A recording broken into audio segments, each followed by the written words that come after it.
Hello. So it's Wednesday and it should be weigh-in Wednesday today.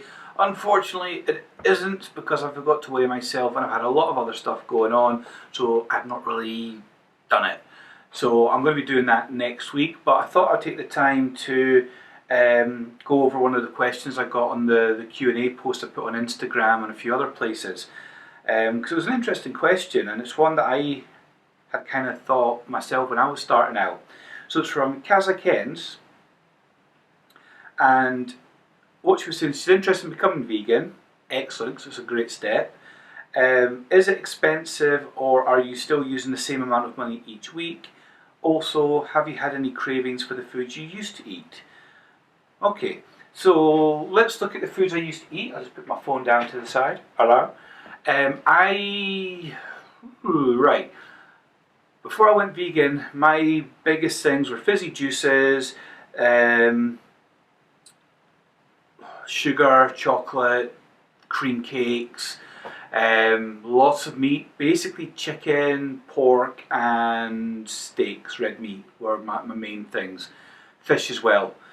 Craving wise, no, I've not actually had any cravings for any of this stuff. My main craving's been for bread. And I've said that on another video that bread is like this big thing for me. I don't know why. To give you an example, I was running around yesterday all day, so I got one of these wee crust-free 50/50 loaves from Kingsmill, and it comes with about 16 slices in it, and it's about 40 calories a slice, and I devoured that in about an hour. So I won't be doing that today, but that's been my main cravings. What I found was, as soon as I started to eat fruit and veg and drinking lots of water and things, that my body went through a cleanse in regards to taste. So I was actually craving the sweetness of fruit.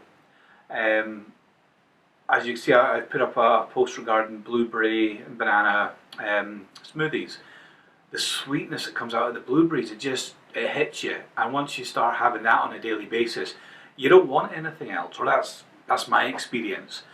Regarding chocolate and things, no. I use vegan sweet stuff, like Naked bars or Trek bars or something, because these are made from raw fruits. Also because of the protein in a lot of the Trek bars, which I find is very handy to get just a protein boost throughout the day. Fizzy juices, that was another big thing for me. I crave it occasionally, but what I tend to do is I go and drink vegan friendly diet brands. So again, really low sugar, but I don't have it that often. So if I was to go out and get like one of the wee bottles of Pepsi Max, then I would have that, but I wouldn't have any more fizzy juice for a week to 2 weeks potentially. I don't force myself not to have it. You know, if I'm craving something or I want something sweet, I'm going to have it, because at the end of the day, the whole purpose of being vegan is to be healthy. But you want to be able to enjoy the stuff that you eat and drink as well. So you got to kind of find a balance for yourself, and that comes in various shapes and forms, and I'll discuss that in another video more than likely. But in respect of cost, yes, cost. I've never really looked at it, to be honest. Let's take you through an example day. So my smoothies are always fruit based, so I buy a lot of fruit in for that. In my evening meals, I'll either have a raw veg thing or do something else. So I'll take you through a basic day though. So I get up in the morning and let's say I have banana and blueberry smoothie like I had today. The blueberries, you get a pack of 400 gram of blueberries, of which I use half, and that's £2, so it's £1 for a day. I go out and buy, where I can, I get the reduced bananas, because you're getting them for like 70p for 15-20 bananas. If I can, then I get the big pack of 10, which is about £1.50. And I use on average 3 to 5 bananas per smoothie. So, and that's £1.50. So let's say straight away there's £2.50 a day, and that's one meal out of the way. Now, obviously the bananas are going to the second smoothie, and my second smoothie is usually another fruit mix, or it could just be bananas on its own, or it could be my old big love, banana and peanut butter. I love that smoothie so much. So use more of the bananas, so there's no additional cost there, so I'm still at my £2.50 per day. The peanut butter, a couple of quid a jar, and I only put maybe 1 to 2 tablespoons in that, so that jar will last me, you know, a week plus, depending on how often I have that smoothie. So if that's a couple of quid, let's just say, for the sake of it, 50 pence. Alright, so there we go, 3 quid, and that's 2 meals done. Evening meals, one of my favourites, this is one I've come on, I like to have something cooked a lot of the time. So I usually grab an Uncle Ben's microwave rice just for simplicity, and also because it's £1 a pack, and I have the whole thing. It's supposed to feed 2, but I'm like, nah, I know what, I can deal with the calories, let's just dump the whole lot on a plate. I fire that then full of raw veg. So I'll mix in a handful of some grated veg, which you can get pre-packed in places like Asda. I throw in some spinach and stuff like that. So the spinach packs are usually about £1.50 a pack, and I would maybe use half.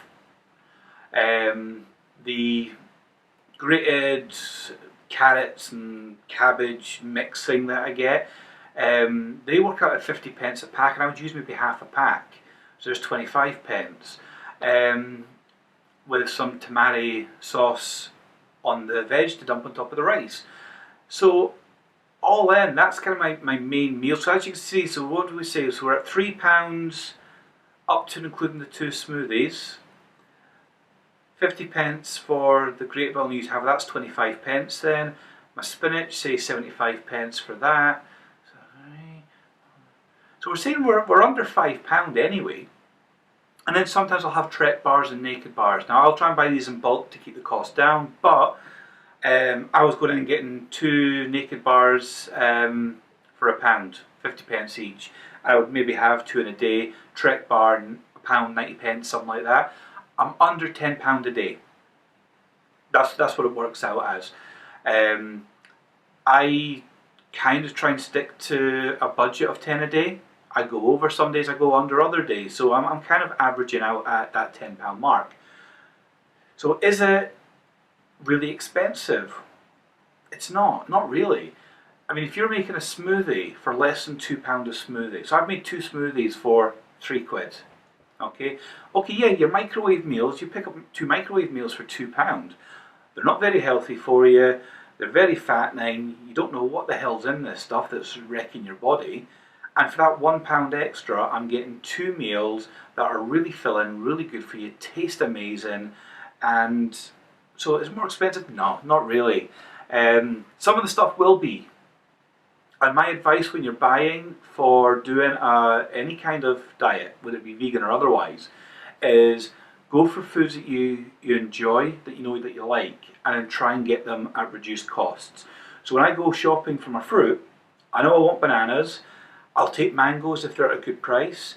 I like my raspberries, strawberries, blueberries, grapes, all of this kind of stuff. And I can go some days and be like, oh, these blueberries are best before today. Well, it'll do me today, so I'll buy them. So yeah, not that expensive really at all. And it is definitely worth pricing around. And you go online and check comparison sites before you even go and do your shopping to find out who's doing the best deals in your area. But thanks for the question, because it's, you know, it is the one that I can ask myself when I was going, it's going to cost me so much money. And it really doesn't. It's actually working out really, really well. And even if it was, say, 50% more expensive, for the health benefits, I'd take that hit. I'd quite happily take that hit. Anyway, so I'll be doing Q&As every so often, so if there is any questions that you have, feel free to ask at any time. Don't just wait for the Q&A post to come up. I will answer anything going. Some of the topics that I'm going to be covering off is nutrition, fitness, and this is because I'm learning this because I want to go into that field of expertise, so I'm actually building up my knowledge on that, and I can give advice as I have that info. I'm also offering advice on type 2 diabetes, because for the last 6 months. I've been dealing with that and I'm starting to cure that. Also low mood disorders, depression, stress, anxiety. I've been dealing with this all my life. So if you have any questions about that, then fire them to me as well. And other than that, feel free to ask anything, because I'm an open guy. I don't mind answering these things and having a little bit of fun with it. And I will catch you on the next video, which will be very, very soon. Bye!